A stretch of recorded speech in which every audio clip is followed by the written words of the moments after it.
Welcome. This is Radio Pras.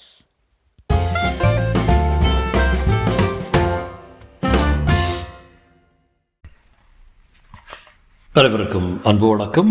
Indira சௌந்தரராஜனின் ஒரு ஸ்ரீரங்கத்து தேவதை, அத்தியாயம் 18.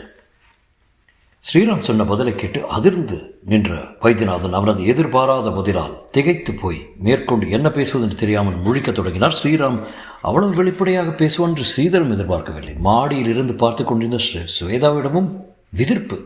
ஒரு 10 நிமிடம் முன்பு வரை ஏகாந்தமாய் ஸ்ரீராமை எண்ணி மனதுக்குள் டுவேட் பாடிக்கொண்டிருந்தவர்களுக்குள் இப்போது பெரும் புயல் வீச ஆரம்பித்து விட்டது.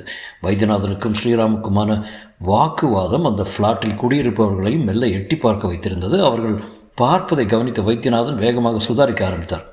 சரிப்பா, நீ இப்படி இடைஞ்சலாக வண்டியை நிறுத்தாமல் புறப்படு, போகிறதுன்னு உன்னை நான் விடுறேன் என்று அவனை அங்கிருந்து துரத்துவது போல பேசிவிட்டு தன் ஃப்ளாட் நோக்கி வேகமாக திரும்ப தொடங்கினார்.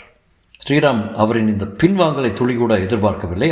அதற்குள் அவன் அருகில் வந்த ஸ்ரீதர், அறிவிருக்கா ஸ்ரீராம், இப்படியே பேசுவேன், உள்ளே போய் ஸ்வேதாவை கொடைய போகிறான் பாரு அந்த ஆள் என்று கோவப்பட்டான். சாரி ஸ்ரீதர், ரொம்ப நோண்டவும் எனக்கு கோபம் வந்துடுச்சு. காரணத்தில் ஒரு சாதாரண விஷயத்துக்காக ஒரு தேசிய பிரச்சனைக்கு கோவப்படுற மாதிரி கோவப்பட்டால் எனக்கு கோபம் வரத்தானே செய்யும். அது சரி, உன் கோபத்தை வேறு விதமாக காட்டாமல் உன் காதலையை போட்டு உடப்ப. சரி முதல்ல கிளம்பு, மற்ற விஷயங்களை பிறகு பேசிக்கலாம். ஸ்ரீதர் நாலாபுரம் பார்த்தபடியே ஸ்ரீராமை பிடித்து தள்ளிவிட்டான். காரும் புறப்பட்டு கண்ணை விட்டு மறைந்தது. திரும்பின ஸ்ரீதரை ஃப்ளாட் வாசிகள் எங்களுக்கெல்லாம் தெரிஞ்சு போச்சு என்று போலவே பார்த்தனர். உள்ளே வைத்தியநாதன் ஸ்வேதாவை புரட்டத் தொடங்கியிருப்பார். பாவம் ஸ்வேதா என்று நினைத்து கொண்டிருந்த ஸ்ரீதர் தன் ஃப்ளாட் நோக்கி நடந்தான். ஆனால் வைத்தியநாதன் ஸ்வேதாவிடம் ஒரு வார்த்தை பேசவில்லை. ஸ்ரீராமை ஒரு விரட்டியதையோ அவன் ஸ்வேதாவை பார்க்கத்தான் வந்தான் என்பதையோ துளியும் காட்டிக்கொள்ளாமல் அவள் எதிரிலேயே சென்னைக்கு ஃபோன் செய்து ஒரு உறவுக்காரரிடம் பேசத் தொடங்கியிருந்தார். ஹலோ மிஸ்டர் வெங்கட்ராமன், யூஎஸ்லேருந்து மாப்பிள்ளை வீட்டுக்காரங்க வரப்போகிற தேதியில் எந்த மாற்றமும் இல்லையே? மிக ஷார்ப்பாக கேட்டார். ஸ்வேதா அவருக்கு சுருக்கென்று மறுபக்கம் என்ன பதில் சொல்லப்பட்டதோ தெரியவில்லை. நிச்சயதார்த்தத்தை தனியாக வச்சுக்கணுங்கிற அவசியமே இல்லை, கல்யாணத்தன்னைக்கு முதல் நாள் வச்சுட்டா கூட போதும்.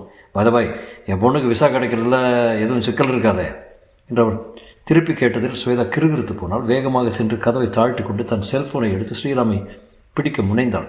காரின் டேஷ்போர்டில் கிடந்த அவன் செல்ஃபோனில் அழைப்பொலி. ப்ளூடூத்தை ஆன் செய்வனாக சொல்லு ஸ்வே என்று ஆரம்பித்தான். என்ன தரா சொல்ல, இங்கே என்ன நடந்தது தெரியுமா உனக்கு? இதை நீ சொல்லணுமாக்கும். ஐம் சாரி ஸ்வேதா, என்னை மீறி நான் பேசிட்டேன். உன்னை என் அப்பா ரொம்ப வருத்த எடுத்துட்டாரா? நீ என்ன சொன்ன? நான் சொல்கிறதுக்கு எதுவுமே இல்லை. என்கிட்ட ஒரு வார்த்தை கூட உன்னை பற்றி அவர் பேசவும் இல்லை. என் அப்பா இந்த மாதிரி விஷயத்துலலாம் ரொம்ப டிப்ளமேட்டிக்கு.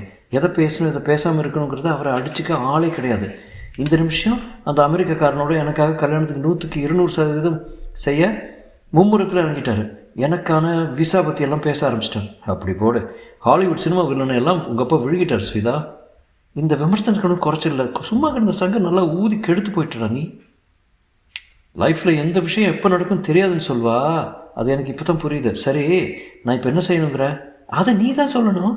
நான் சொல்லி நீ செஞ்சால் இப்போவே பொண்டாட்டி பேச்சை கேட்குறவன்னு உனக்கு தான் கெட்ட பேர் வரும். அது வெளியே தெரிஞ்சா தானே. அப்போ நான் என்ன சொன்னாலும் செய்வியா நீ? என்ன ஸ்வேதா இது கேள்வி? எனக்கு இப்போது நம்ம பிரச்சனை தீரணும், அதுக்கு ஒரு நல்ல வழியை நீ சொன்னால் என்ன, நான் சொன்னால் என்ன?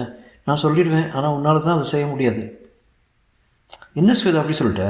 நான் உனக்காக உயிரையும் கொடுப்பேன், அதில் உனக்கு என்ன சந்தேகம்? முட்டா, நான் வாழறதை பற்றி பேசுகிறேன், நீ சாகிறதுக்கு போயிட்டியே.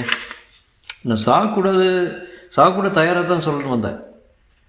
வேண்டாம், சாவை பற்றி உதாரணத்துக்கு கூட பேசாத. நாம் வாழணும், வாழ்ந்து காட்டணும். சரி, என்ன செய்யணும்னு சொல்ல? ரொம்ப சிம்பிள், நாம் வீட்டை விட்டு ஓடணும். ஸ்வேதா சொல்லி முடித்த நொடி தொண்டையில் விசுக்கென்று ஒரு டேபிள் டென்னிஸ் பால் அடைத்த மாதிரி ஒரு அதிர்ச்சியும் திகைப்பும் ஸ்ரீராமிடம். இதற்கிடையில் அவன் காருக்கு பின்னால் ஒரு பெரிய ட்ரக் லாரிக்காரன் வீதியில் பாதியை தன் 16 சக்கர லாரியால் பிடித்து கொண்டு ஸ்ரீராமிடம் தன் ஹாரன் மூலம் வழி கேட்டான். பாம்பாம் பாம்பாம் பாம்பா, இவன் ஒருத்தன் என்று தன் ரகத்தை அங்கிருந்து கிளப்பி உறையூர் மணிக்கூண்டு சாலையில் இன்னமும் வழக்கொழியாமல் இருக்கும் குதிரை வண்டிகள் சிலவற்றை கடந்து சென்று ஓரங்கட்ட பார்த்தான். ஆனால் இங்கேயும் இடமில்லை. இன்று அப்பர் மிடில் கிளாஸ் மொத்தமும் 2 வீலரிலிருந்து காருக்கு மாறிவிட்டது. லோயர் மிடில் கிளாஸ் 2 வீலருக்கு மாறிவிட்டது. எனவே டிராஃபிக்கில் ஒரு சுமாரான ஊர் கூட விடுபிதுங்கி போய் கிடக்கிறது. இதில் அடுத்த தலைநகரம் நான் தான் என்று யோக்கியதை கொண்ட திருச்சியில் ஓரமாக காரை நிறுத்தி கொண்டு பேச முடிகிறது அவ்வளோ சுலபமாக என்ன? காரை ஊட்டிக்கொண்டே தான் பேச தொடங்கினான் ஸ்ரீராம். ஸ்வேதா, நீ சொன்ன விஷயத்துக்கு நாம் செத்து போய்டுறது கூட எவ்வளோ மேல் ஸ்வேதா.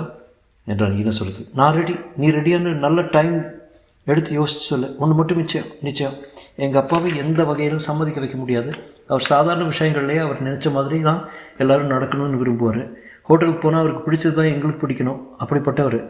போகிறோம் உங்கள் அப்பா பிரதாபம் சும்பன்னா சும்பன்ற பேரில் ஒரு அசுரன் இருந்தான். அவனை சொன்னேன். அதுக்கு அசுரன்னே நேரம் சொல்லலாமே. நீ உடனே அப்பா பற்றி நான் சொல்லட்டுமான்னு கோவப்பட்டு நீ எதையாவது சொல்வேன். நானும் சொல்லாத, நீயும் சொல்லாத. சரி, முடிவாக என்ன பண்ணுறது அதை சொல்லு. ஒரே வழி தான் பாஸ், ஓடுறது தான். ஸ்வேயாவது ஒன்றாவது, இதுதான் நமக்கு இருக்கிற ஒரே வழி. இல்லைன்னா நான் வரப்போகிற அமெரிக்கா மாப்பிள்ளைக்கு கழுத்தை நீட்டிட்டு அவன் பின்னால் போய் டாலரில் செலவு செய்து வாடுறது தான் ஒரே வழி. அப்போ நீ எனக்காக சாக மாட்டேன்? நான் எப்போ வாடுறதை பற்றி மட்டும்தான் யோசிக்கிறவ. அப்போ நான் ஓட சம்மதிக்கலைன்னா நீ வரப்போகிறவனை கல்யாணம் பண்ணிட்டு போயிடுவியா? நீ எப்படி கேட்டாலும் என் பதில் ஒன்று தான். நான் உனக்கு வேணும்னா ஓடுறது தான் ஒரே வழி. அதுக்கு நானும் தயார். எனக்கு நாம் வாழணுங்கிறது தான் முக்கியம். வார்த்தைக்கு வார்த்தை பதில் பேசாமல் கொஞ்சம் அமைதியை யோசி. அதே சமயம் இடையில அதிக நாள் இல்லை. நீ பாட்டுக்கு உங்கள் ஊர் ரங்கநாதன் மாதிரி கால் நீட்டி படுத்துட்டு யோசிக்கிறேன்னு டயத்தை வேஸ்ட் பண்ணிடாத. பாயிண்டாக பேசி ஃபோனை கத்தரித்து முடித்தாள் ஸ்வேதா. அவனிடமும் ஒரு அசாத்திய மௌனம். காரின் உள்ள ஏசியை மீறிய வியர்வை பெருக்கு காரும் ஊர்ந்து தான் போக முடிந்தது. இதற்கு மரவட்டை மேல் பயணிக்கலாம் என்று தோன்றியது. ஸ்ரீதர் மீராவுக்கு ஃபோன் செய்து சகலத்தையும் சொல்லி முடித்தான். மீரா, நான் போட்டு விடுறதா தப்பாக புரிஞ்சுக்காத. ஸ்ரீராம் அவசரப்பட்டான். இங்கே வைத்தியநாதன் எப்போ எதை செய்வார்னு ப்ரெடிக்ட் பண்ணுறதே ரொம்ப கஷ்டம். வெரி அப்நார்மல் மனுஷன் அவர். சரி ஸ்ரீராம் மட்டும் நான் பேசிக்கிறேன். சாரி மீரா, ஏற்கனவே உன் தோளில் ஏஞ்சல்னு ஒரு சுமை. இந்த ஸ்ரீராமும் உனக்கு சுமை ஆடுவானோன்னு பயமாக இருக்குது. நான் பார்த்துக்கிறேன் ஸ்ரீதர். நீ பார்த்துப்ப, அது எனக்கு தெரியும். இந்த சூழ்நிலையில் எனக்கு ஒரு எண்ணம் தோணுது, அதை நான் சொல்லலாமா? என்ன ஸ்ரீதர், மூணாம் மனுஷன் மாதிரி பேசுகிற? நீ என் நண்பன், எனக்கு எந்த நல்லதையும் எப்பவும் சொல்லலாம். உன் தம்பியோட அந்த காதல் விவகாரத்தை நீ உன் உட்பிகிட்ட உன் வருங்கால கணவன்கிட்ட போய் பேசிடு. அவ்வளோ தூரம் போகணுமா? உன் தம்பி ஸ்வேதாவோட ஓடினாலும் ஓடிடுவான். இந்த ஓட்டம் உன் கல்யாண வாழ்க்கையை கெடுத்துடக்கூடாது. அதனால தான் சொல்கிறேன். ஸ்ரீராம் அப்படிலாம் செய்ய மாட்டேன் ஸ்ரீதர். காதல் செய்ய வைக்கும் மீரா. அதுலேயும் ஸ்வேதாவோட காதல் முடிவு என் வரையில் ஓட போகிறது தான். சேச்சே, அதெல்லாம் நடக்கவே கூடாது. நான் கல்யாணம் ஆகி போயிட்டா ஸ்ரீராம தான் என் குடும்பம் நம்பியிருக்கு. அப்பா அப்புறம் தவிச்சு போயிடுவார். அது எனக்கு தெரியும். அதனால தான் உங்ககிட்ட நான் எனக்கு தெரிஞ்ச எல்லாத்தையும் சொல்கிறேன். பாவம் அப்பா, அவர் வரப்போகிற நாட்களில் நல்லா இருக்கணும் மீரா. நிச்சயம் நல்லா இருப்பார் ஸ்ரீதர்.